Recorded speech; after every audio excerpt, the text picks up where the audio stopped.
Londyn, wielkie miasto, ogromna aglomeracja. Co zobaczyć, a co pominąć w czasie jednodniowego zwiedzania?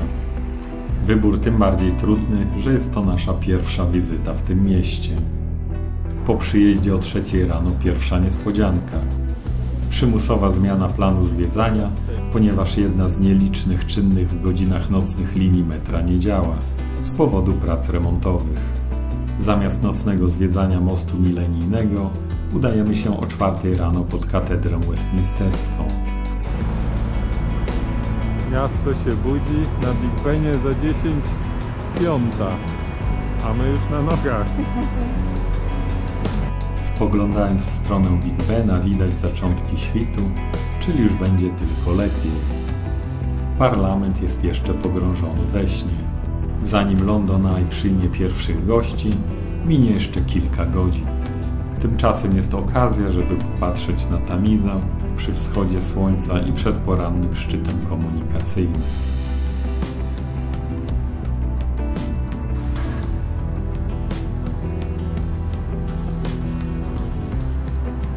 Przed nami wyłania się kolumna Nelsona, więc zbliżamy się do Trafalgar Square. Nazwa placu odnosi się do bitwy pod Trafalgarem, w czasie której admirał Nelson stracił życie, ale Anglicy zwyciężyli. Tam u góry jest Nelson.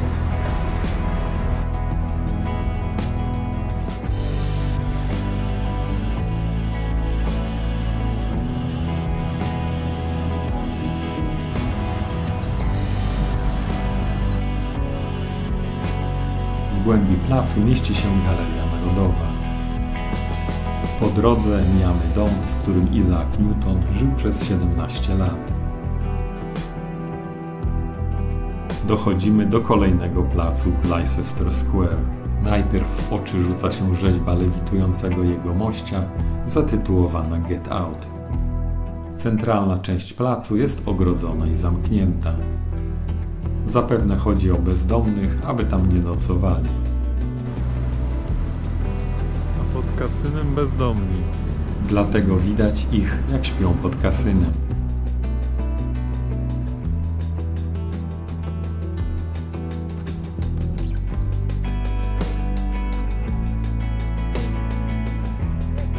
Jest rzeźba Harry'ego Pottera. Nostalgiczne wejrzenie do sklepu Lego, które przypomniało mi czasy Peweksu.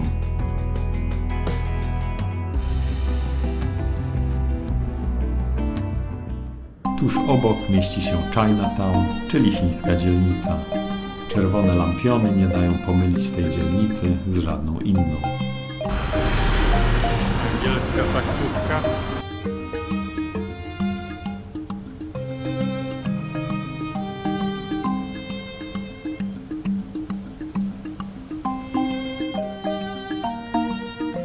Godzina jest wczesna, więc widać tylko nielicznych kupców dowożących towar do swoich sklepów i restauracji.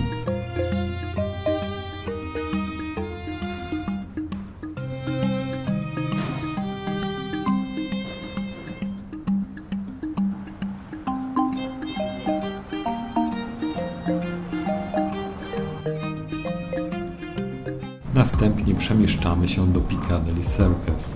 Miejsce jest znane z co najmniej 2 rzeczy: ogromnej, świetlnej powierzchni reklamowej na budynku i fontanny z rzeźbą Anterosa, powszechnie mylnie nazywanej Erosem. To miejsce jest także mityczne z tego względu, że występuje praktycznie we wszystkich podręcznikach do nauki języka angielskiego. Dlatego trzeba obowiązkowo je zobaczyć.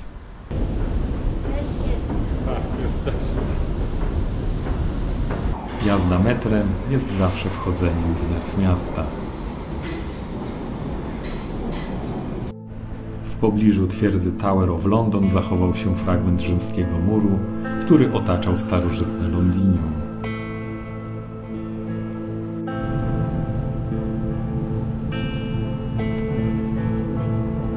Rzymski mur wciśnięty pomiędzy dużo nowsze budynki.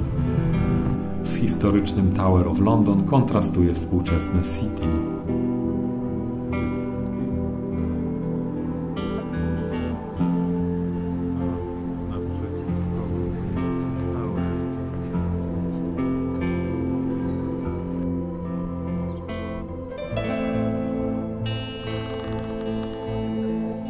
Tower of London to bardzo ważne miejsce dla Brytyjczyków.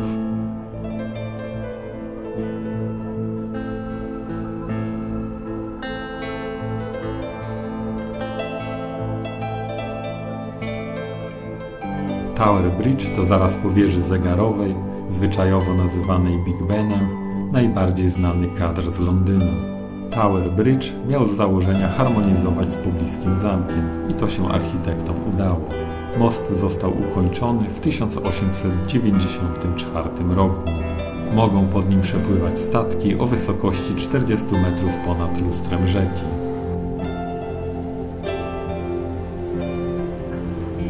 Górna część mostu jest połączona dwiema kładkami dla pieszych. Idziemy sobie Tower Bridge w Londynie.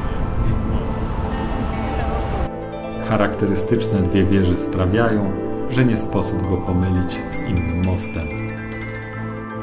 Szeroki bulwar jest doskonałym miejscem do spacerów. W Londynie wiele muzeów oferuje darmowy wstęp na wystawy stałe pod warunkiem rejestracji online. My z racji braku czasu skorzystaliśmy tylko z wejścia do Muzeum Historii Naturalnej. Budynek posiada bardzo interesującą fasadę z licznymi rzeźbami zwierząt. W głównym holu wita nas szkielet płetwala błękitnego.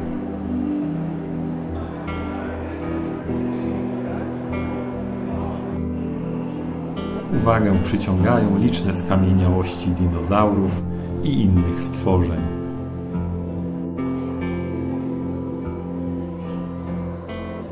W najwyższej części galerii znajduje się plaster wycięty z pnia 100-metrowej sekwoi o średnicy 6 metrów. Drzewo ścięto w 1891 roku.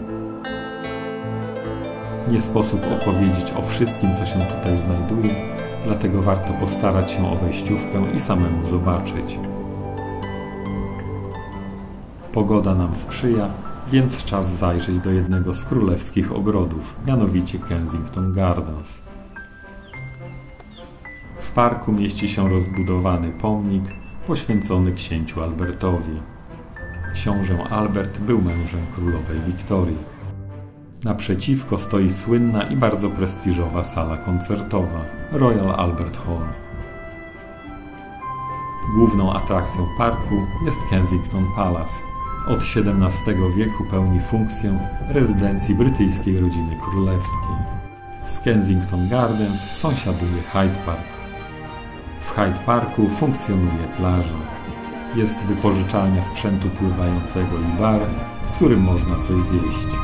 Dobra opcja na weekendowy wypoczynek. Jedną z atrakcji parku jest pomnik Piotrusia Pana wykonany z brązu. W 2004 roku królowa Elżbieta II uroczyście otworzyła memoriał poświęcony księżnej Dianie. Fontanna ma kształt pierścienia wypełnionego wodą. Wsiadanie następuje bez zatrzymywania koła. Welcome to the lastminute.com London Eye. Are you ready to be part of London's skyline?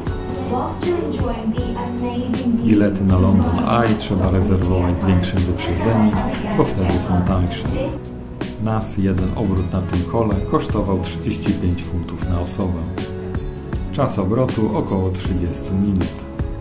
32 klimatyzowane kapsuły zabierają maksymalnie 800 pasażerów. Z wysokości 135 metrów mamy wspaniałą panoramę na Tamizę i Londyn. Przejażdżka tym kołem kojarzy mi się z alegorią cyklu naszego życia. Wsiadasz, wznosisz się na szczyt, następnie zjeżdżasz w dół i chcesz czy nie, trzeba wysiadać. Twój czas minął. Wieczór jest ciepły, więc warto przespacerować się promenadą i mostem w kierunku Big Bena. Tam, gdzie są turyści, funkcjonuje drobny handelek.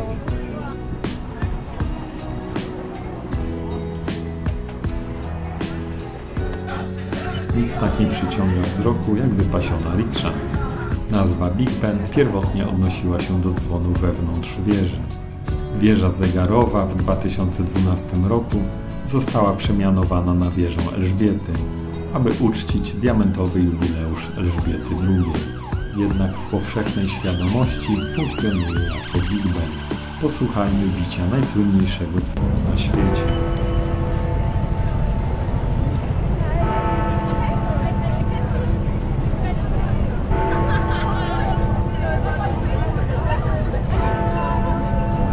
Kilka kadrów na parlament w promieniach zachodzącego słońca.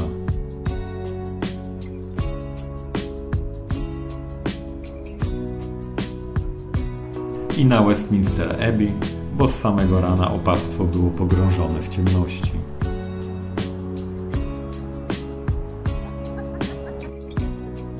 Ostatni punkt dnia to Buckingham Palace.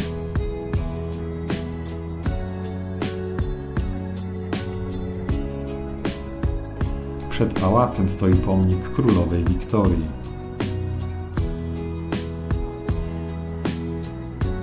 Victoria Station. Wieczorem jest życie na tym dworcu, ale nie ma tłumów w przeciwieństwie do godzin szczytu, kiedy masa ludzi pędzi w różnych kierunkach.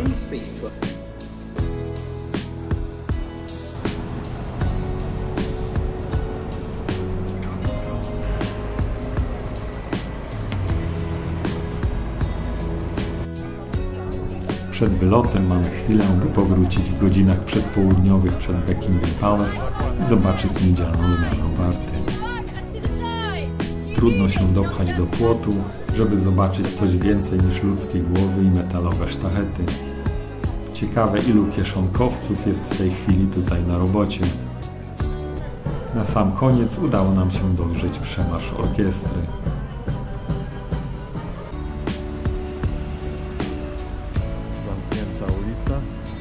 Wellington Arch znajduje się na skraju Hyde Parku.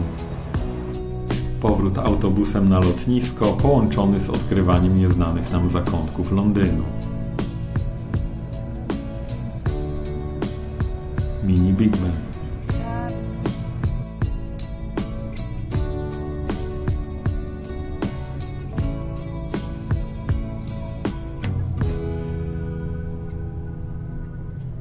W oddali znajoma sylwetka Tower Bridge. Kolumna postawiona na pamiątkę Wielkiego Pożaru z 1666 roku. Bye bye London. Warto tutaj wrócić i zobaczyć inne rzeczy.